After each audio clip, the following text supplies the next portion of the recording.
ऋषि कहते हैं परमात्मा में दुख नहीं है, दुख छू नहीं सकता। वो कहाँ दुख देगा हमें, उसके पास दुख है नहीं तो दुख देने के लिए बैठा है क्या? वो आनंद स्वरूप है, वो परमानंद स्वरूप है, वो केवल कर्मों का फल देता है, वो दुख दे नहीं सकता। दुख देना है नहीं उसका काम, उसके पास दुख है ही नहीं। वो तो आनंद स्वरूप है। ऋषि कहते हैं आनंदो ब्रह्मेति व्यजानात्, आनंदो ब्रह्मेति व्यजानात्, आनंदाद्वै खल विमानि भूतानि जयन्ते, आनंदेन जातानि जीवन्ति, आनंदम प्रयन्त्यभिसं विसन्ति तद ब्रह्मेति। ब्रह्म ही आनंद है, आनंद ही ब्रह्म है। तो प्रकृति सत है, जीवात्मा सच्चित है, परमात्मा सच्चिदानंद है, अस्तित्व है, चेतना है और आनंद है। रसो वैसह आनंदो ब्रह्मेति व्यजानात्। दुख नहीं है, दुख उसको छू नहीं सकता, दुख उसको छू नहीं सकता। समाधि सुसुप्ति मोक्षेश ब्रह्म रूपता। समाधि में दुख नहीं है। गाढ़ी नींद में कोई दुख है? गाढ़ी नींद में कोई तनाव, कोई चिंता, कोई क्रोध, कोई कामुकता, कोई अनियंत्रण, कोई असंयम, कोई अस्थिरता, मैं तू यह वह, गाढ़ी नींद में है अनुभव। एक अवस्था जागृत है, एक स्वप्न है, एक सुसुप्ति है। जागृत स्वप्न में सब अनुभव है सुख दुख का, सुसुप्ति में है कोई अनुभव सुख का दुख का, मैं तू यह वह। जब गाढ़ी नींद में सो गए, नींद कब आई? नींद तब आई जब ज्ञान और कर्म की इंद्रियों का संचालक जो मन है, हमारी इंद्रियों का संचालक, हमारा मन निश्चेष्ट हो गया, तब गाढ़ी नींद आई। सुसुप्ति मना ब्रह्मांड में एक अवस्था है जागृत। पंच विषय पंच इंद्रिया होय यथार्थ ज्ञान, जागृतता को जानिए प्रथम अवस्था मान। एक जागृत है, एक स्वप्न है, एक सुसुप्ति। गाढ़ी नींद में कोई अनुभव है दुख का? जब सब सो गए, ज्ञान और कर्म की इंद्रियों का संचालक मन ही निश्चेष्ट हो गया है। गाढ़ी नींद में मन निश्चेष्ट है। जब सब विश्राम कर रहे हैं गाढ़ी नींद में, जब सब सो गए, जो सुसुप्ति में जगा हुआ है वही प्राण है जो गहरी नींद में हमारी रक्षा कर रहा है।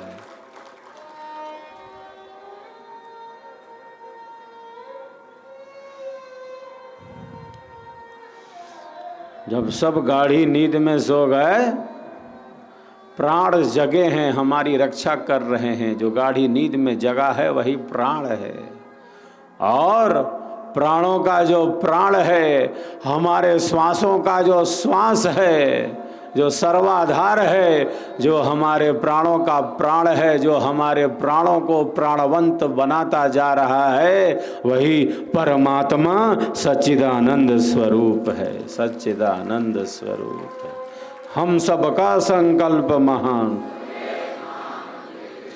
हम सबका संकल्प महान। संकल्प दिव्य निभाएंगे, हम मूर्ति भव्य बनाएंगे।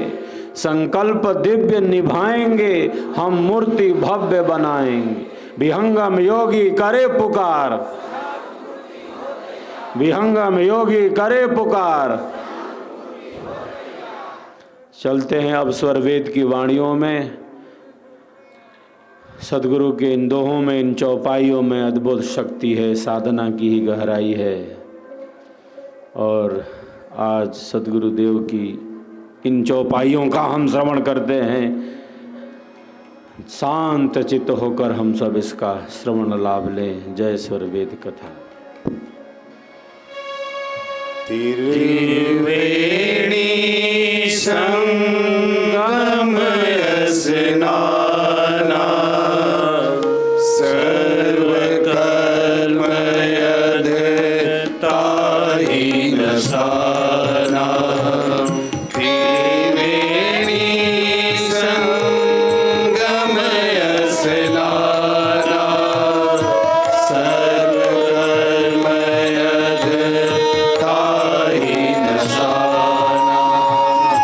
सर्वधाम सब तीर्थ नहावे सर्वधाम सब तीर्थ नहावे। त्रिवेणी बिन स्वच्छ न आवे। पंचम धाम शुद्ध कर गाता शुद्ध रूप गुण कर्म विधाता। पंचम धाम शुद्ध कर गाता शुद्ध रूप गुण कर्म विधाता।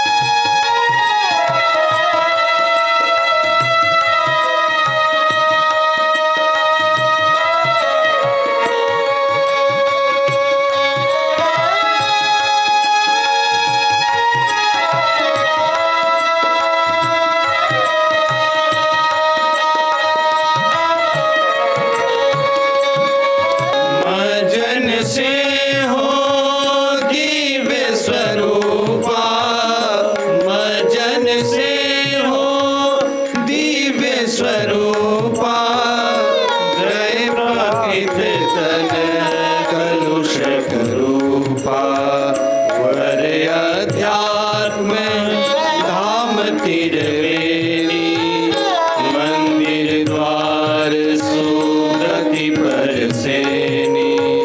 वर अध्यात्म धाम त्रिवेणी मंदिर द्वार सुगति पर सेनी। मंदिर द्वार सुगति पर सेनी। मंदिर द्वार सुगति पर सेनी। मंदिर द्वार सुगति पर सेनी। संगम का कितना आध्यात्मिक रूप स्वरवेद की वाणियों से सहज प्रकट है। जो आंतरिक त्रिवेणी है जो आंतरिक त्रिवेणी है जो भीतर में त्रिवेणी है। बाहर प्रतीक मात्र है। बाहर भी स्नान करना है लेकिन जो भीतर का स्नान है वो मात्र आवश्यक नहीं। आध्यात्मिक जीवन के लिए तो भीतर का स्नान अनिवार्य है, अपरिहार्य है। बाहर का स्नान भी है, बाहर भी नहाएंगे, संगम में डुबकी लगाएंगे, लेकिन केवल बाहरी डुबकी नहीं लगाएंगे। हमारे भीतर जो संगम है, क्योंकि जो पिंड में है वही ब्रह्मांड में है। बाहर भी डुबकी लगाएंगे लेकिन केवल बाहर ही डुबकी लगाते नहीं रह जाएंगे, हम भीतर की तरफ चलेंगे। विहंगम योग यही संदेश देता है।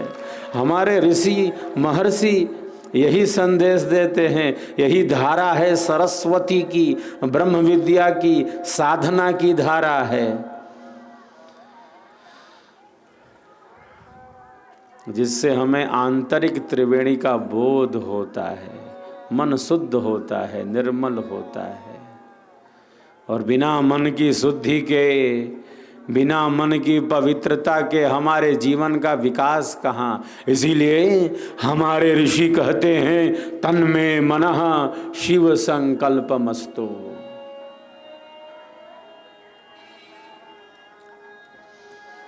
हमारा मन शुभ संकल्पों वाला हो, शिव संकल्प हो, कल्याणकारी संकल्प हो। शिव का अर्थ ही है कल्याण।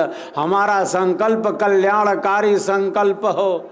इस 5 दिवसीय आयोजन में प्रतिदिन यज्ञ भगवान को हमने आहुतियों को समर्पित किया है। गाय के घृत से, गो माता के घृत से, हविष्यान्न से हमने आहुतियां समर्पित की हैं यज्ञ भगवान को, अग्नि देव को, यज्ञ कुंड में वेद ध्वनि के बीच। तन में मनः शिव संकल्पमस्तु। हमारा मन शिव संकल्पों वाला हो, हमारा मन श्रेष्ठ संकल्पों वाला हो।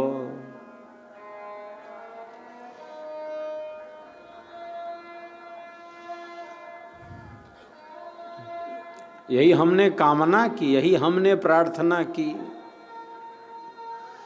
हमारा मन सत्संगति में रम जाए। दिए से दिया जलाएं, दिए से दिया जलाएं, चलो चलो दीप वहां जलाएं जहां अब भी अंधेरा है, जहां अब भी अंधेरा है। अधिक से अधिक हम सत्संग करते चलें, श्रेष्ठ विचारों का प्रसार करते चलें, भारत में ही जीते रहें, भारतीयता का ही विकास करते रहें। हम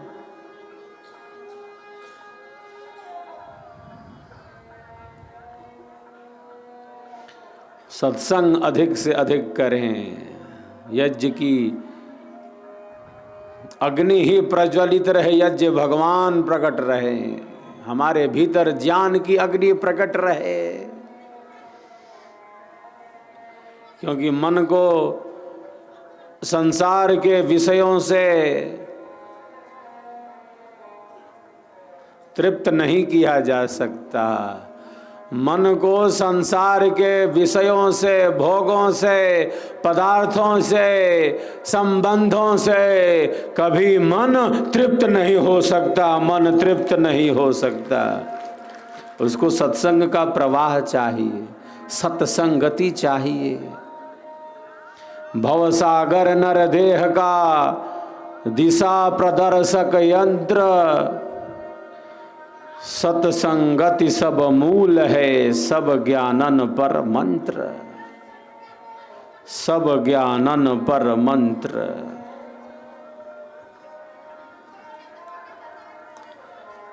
सत्संगति ऐसा खेल दिखाती है,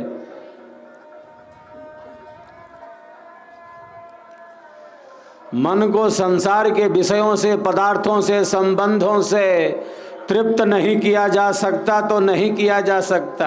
जैसे जैसे छलनी में गौ माता का दुग्ध एकत्रित नहीं किया जा सकता तो नहीं किया जा सकता।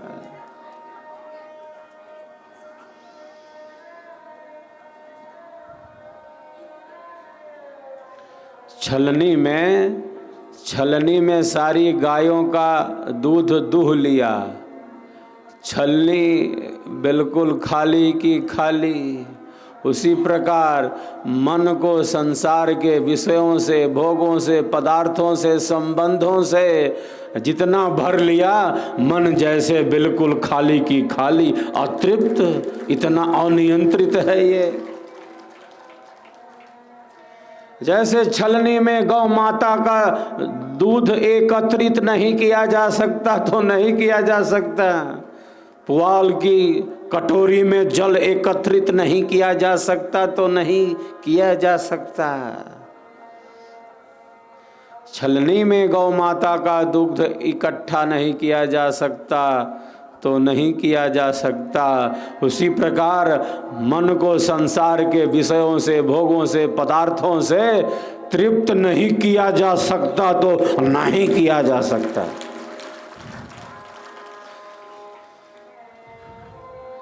इतनी चंचलता है, इतना भटकाव है, इतनी अस्थिरता है। इसीलिए हम प्रार्थना करते हैं, तन्मे मनः शिव संकल्पमस्तु। हमारा मन श्रेष्ठ शिव संकल्पों वाला हो, कल्याणकारी संकल्पों वाला हो, क्योंकि मन ही आत्मा की शक्ति को लेकर संसार में बिखेर रहा है इस शरीर में।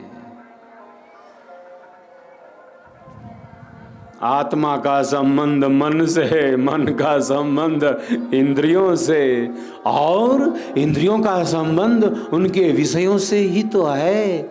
ज्ञान और कर्म की इंद्रियां हैं और इंद्रियों का संचालक मन ही है, जो आत्मा की शक्ति को लेकर संसार का व्यवहार कर रहा है। यो यम विज्ञानमयः प्राणेश हृदयंतर ज्योति पुरुषः।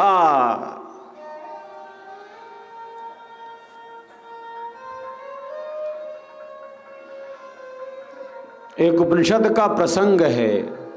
महर्षि याज्ञवल्क्य के पास राजा जनक बैठे हुए थे। महर्षि के पास राजा जनक बैठे हुए थे।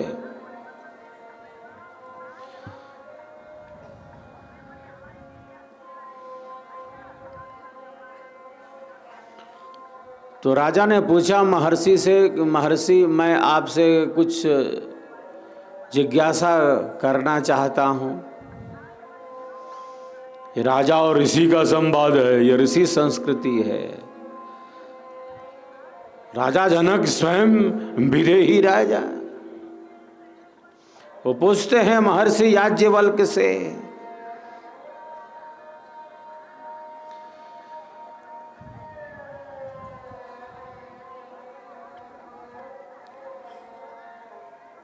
महर्षि हम किसकी ज्योति के कारण देखते हैं?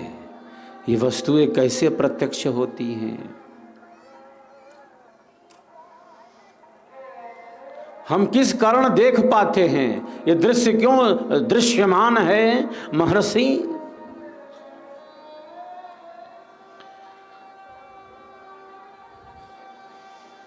तो महर्षि याज्ञवल्क्य ने कहा, महर्षि याज्ञवल्क्य सर्वोत्तम ऋषि हैं।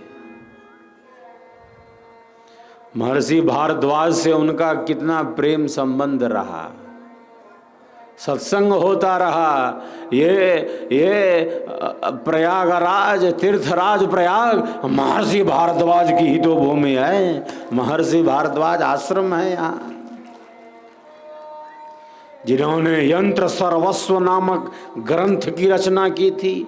अनेकानेक ग्रंथ उनके, महर्षि भारद्वाज के।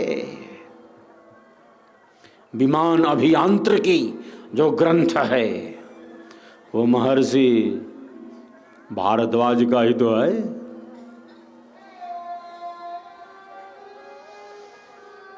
विमान बनाने का यंत्र